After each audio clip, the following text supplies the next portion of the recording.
Let's show you how to record video in a scripted recording. Click the section you'd like to start recording.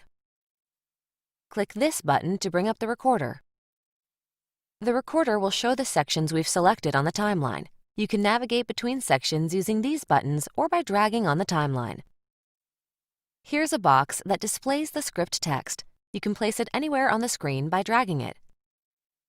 This box won't show in your actual recording, but if you don't want to see it, you can click on this icon and click on Preferences to hide the box.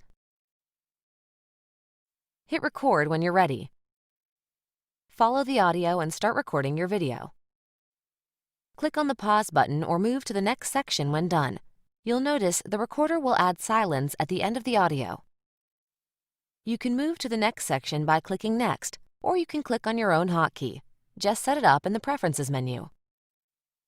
A great feature is that you can leave a section blank or stop the recorder before the audio ends. The recorder will fill this time with the last screen image.